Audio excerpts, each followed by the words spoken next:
Students, आज हम करने वाले हैं डायरेक्टरेट ऑफ एजुकेशन का जो कॉमन पेपर हुआ था 25 तारीख को, उसका सेक्शन बी। सेक्शन ए की वीडियो भी मैं डाल चुकी हूँ, उसका लिंक मैं डिस्क्रिप्शन बॉक्स में डाल दूँगी, उसमें से आप चेक कर सकते हैं। अगर आपने नहीं देखी है तो वहाँ पर सेक्शन ए के भी जो क्वेश्चन हैं वो सारे सॉल्व किए गए हैं। तो स्टार्ट करते हैं सेक्शन बी का फर्स्ट क्वेश्चन। इसमें हमें बोला गया है if the point m minus 2m plus 1 lies on the equation 2x plus 3y minus 7 equals to 0 then find the value of m।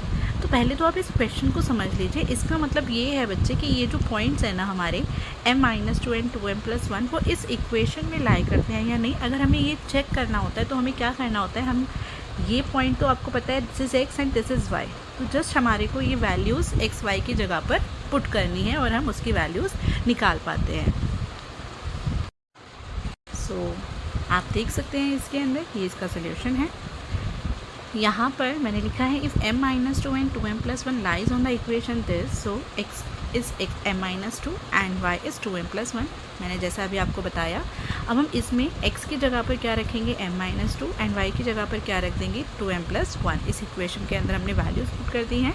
अब देखिए, अब जब ब्रैकेट को सॉल्व करते हो तो ये 2 से जब हम m को मल्टीप्लाई करेंगे सो हमारा आंसर आएगा 2m, एंड जब हम 2 को 2 से इंटू करेंगे तो वो हमारा आंसर आ जाएगा 4, प्लस का साइन 3 को 2m से इंटू किया तो 6m, एंड 3 को जब आप 1 से इंटू करेंगे तो 3 1 ज़ा 3 प्लस का साइन आ जाएगा, and minus 7 as it is equals to 0। अब देखिए 2m एंड 6m इनको ऐड करेंगे, दोनों के बीच में प्लस का साइन है, so it will be 8m। अब यहाँ पर जो हमारे को नंबर्स करने हैं, इसको सॉल्व करने का एक आसान सा तरीका होता है कि जैसे मान लीजिए जो माइनस वाले नंबर्स हैं ना, आपको पता है माइनस माइनस प्लस होती है, so it will be minus 11 minus 7 and minus 4, and यहाँ पर है प्लस का 3, so minus 11 and plus 3 will be minus 8। बड़े नंबर का साइन आता है, इक्वल्स टू में 0 लगा देंगे। अब यहाँ पर देखो ये जो 8 है ये नेगेटिव है, जब ये सामने जाएगा तो ये क्या हो जाएगा, पॉजिटिव हो जाएगा। इसके बाद 8 यहाँ पर मल्टीप्लाई हो रहा है m से, तो वहाँ पर जाके डिवाइड हो जाएगा, सो हमारी m की वैल्यू क्या आ जाएगी 1।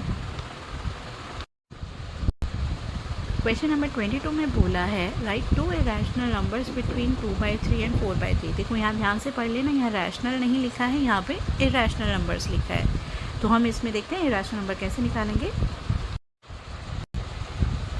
इनके इरेशनल नंबर्स निकालने के लिए पहले क्या करना है आपको, 2/3 को मतलब इनको डिवाइड करेंगे अगर हम, तो यहाँ पर हमारा आ जाएगा 0.66। देखिए मैंने कैसे किया है, 3 बाहर 2 अंदर, डेसिमल लगाया 0। अब 3 के टेबल में 20 या उससे छोटा नंबर 6 पर आता है 18।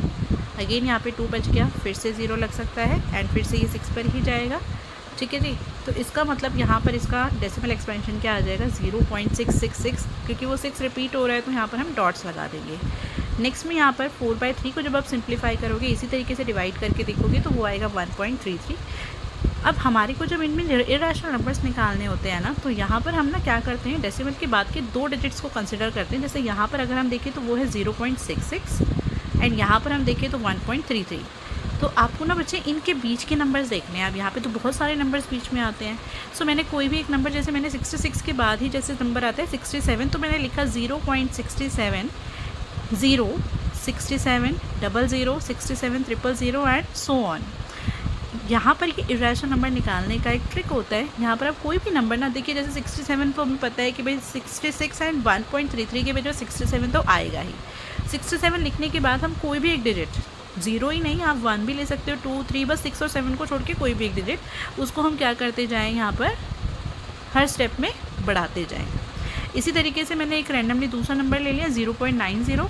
यहाँ पर क्या क्या है देखो 0.90, फिर यहाँ पर हो गया तुम्हारा 900, फिर ये हो गया तुम्हारा 9000 and so on.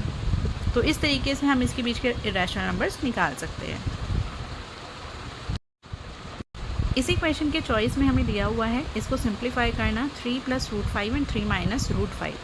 As you can see कि यहाँ पर एक आइडेंटिटी बन रही है। अगर मैं इसको मान लूँ ये a है और ये b है, तो ये a + b a - b का फॉर्मूला बन रहा है यहाँ पर, एंड इसका फॉर्मूला क्या होता है a² - b²। a की जगह पर आपको पता है यहाँ पर 3 है, एंड b की जगह पर क्या है √5। हमने यहाँ पर पहले से ही लिख लिया है a is 3 and b is √5। So so हम इसमें आइडेंटिटी में वैल्यूज़ पुट कर देंगे a square minus b square में। a is 3 square minus root 5 square, 3 का स्क्वायर होता है बच्चे 9 माइनस रूट 5 का स्क्वायर होता है 5 एंड 9 माइनस 5 अगर हम करते हैं तो हमारा आंसर आता है 4। क्वेश्चन नंबर 23 के अंदर बोल in the given figure AM is equals to NC and M is the mid point of AB। देखिए AM जो है वो NC के इक्वल है एंड M जो है वो मिड पॉइंट है AB का। आपको पता है अगर M AB का मिड पॉइंट है इसका मतलब AM इज इक्वल्स टू क्या हो जाएगा हमारा MB and N is the mid point of BC। N जो है वो BC का मिड पॉइंट है, इसका मतलब CN इज इक्वल्स टू हो जाएगा हमारा BN। आपको प्रूफ करना है that AB is equals to BC। Start करते हैं इस क्वेश्चन को। As we know that M is the mid point of AB, so we know that AM and MB जो है वो हाफ ऑफ AB होंगे। देखिए मैं आपको ये समझा देती हूँ क्यों होंगे। जैसे मान लीजिए अगर AB पूरा 4 सेंटीमीटर है, ठीक है, एंड M अगर इसका मिड पॉइंट है तो वो उसको 2 इक्वल पार्ट्स में डिवाइड कर देगा। इट मीन्स ये भी 2 centimetre and this is also 2 centimetre. तो हम कह सकते हैं ना अगर ये पूरा 4 है तो ये इसकी हाफ है, मतलब 2 सेंटीमीटर्स हैं। सो यहाँ पर हम समझते हैं अब इसको। यहाँ हमने लिखा है AM is equals to BM is equals to half of AB because M is the mid point of AB। N is the mid point of BC। अगर N BC का मिड पॉइंट है तो इसका मतलब हो जाएगा बच्चे जो BN और NC है वो किसके इक्वल हो जाएंगे, हाफ ऑफ BC के। हमें क्वेश्चन में गिवन था that AM is equals to NC, ये क्वेश्चन में गिवन है आपको ऑलरेडी।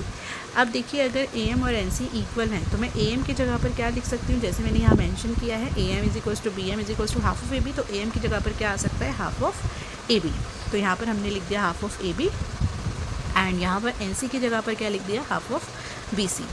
अब देखिए halves of the same thing are equal to one another, ये हमें पता है, ये हमने एग्जाम पढ़ा हुआ है, ठीक है, कि जो भी हमारी सेम थिंग होती है, इक्वल चीज़ें होती हैं, उनके हाफ पार्ट्स पे क्या होते हैं बच्चे, इक्वल हो जाते हैं। सो इसका मतलब हम अगर इसके हाफ हटा भी दें तो वो भी क्या होंगे, इक्वल ही होंगे। या फिर आप इसमें डबल वाला भी एग्जाम यूज़ कर सकते थे, ठीक है। तो यहाँ पर हमारा आ गया AB is equals to BC और यही हमें प्रूव करना था। आते हैं इसके नेक्स्ट क्वेश्चन पे।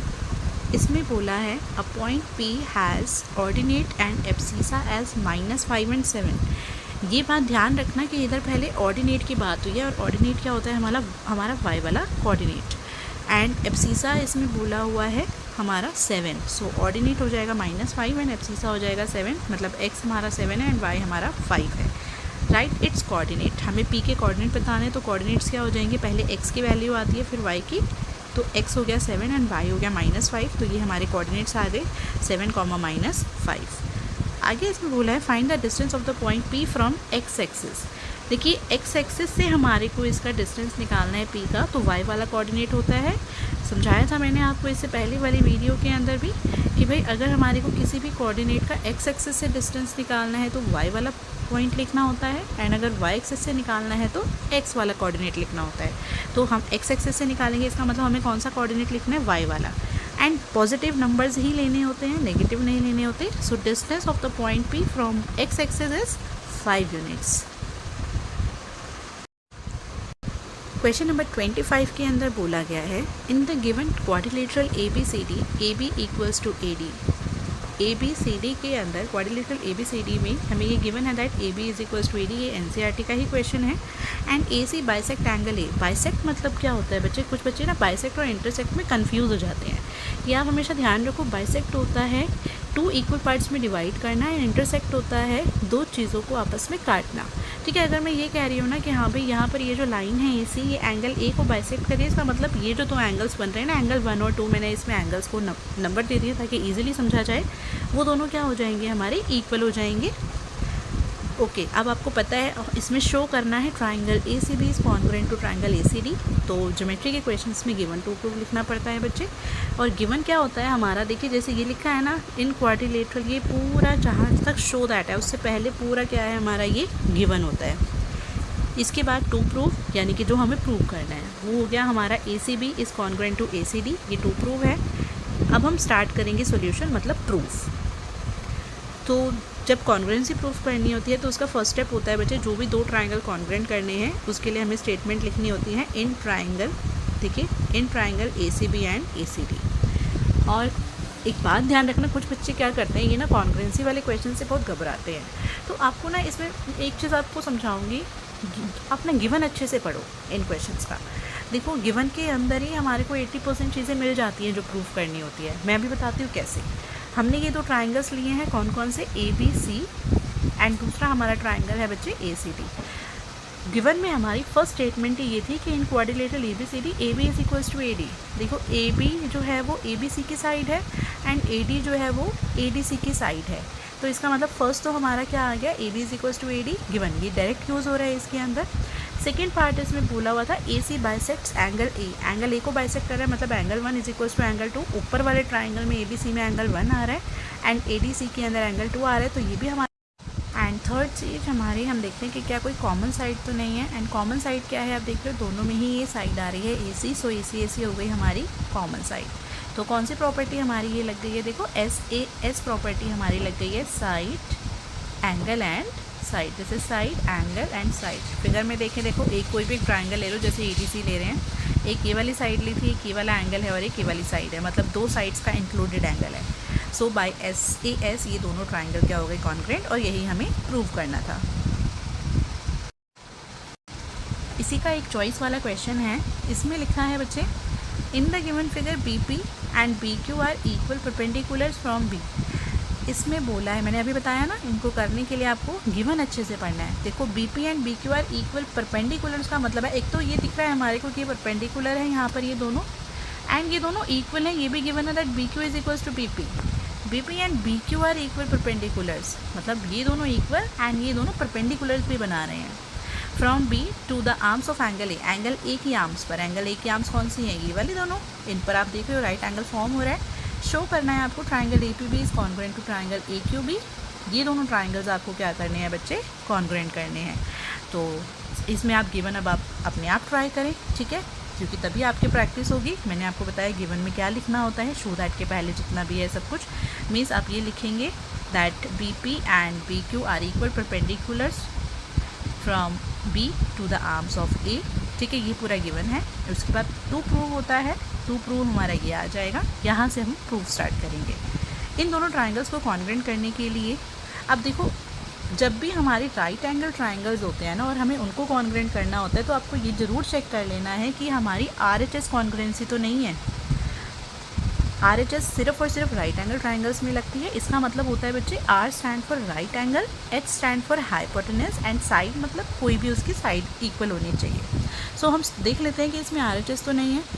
RHS के लिए पहले राइट एंगल होना चाहिए। देखिए ये रहा राइट एंगल, राइट एंगल्स लेने वाले हैं ना हम।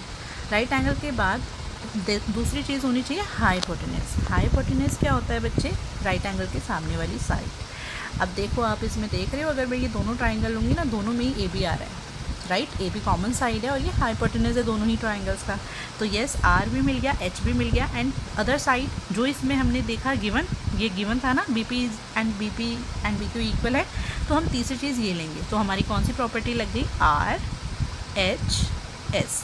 पहले राइट एंगल्स लिए हैं बच्चे, APB is equals to AQB each 90 degree, AB common hypotenuse and BP is equals to BQ, this is given. So by RHS congruency ये दोनों ही ट्राइंगल क्या हो गए हमारे बच्चे, कॉन्ग्रुएंट हो गए हैं।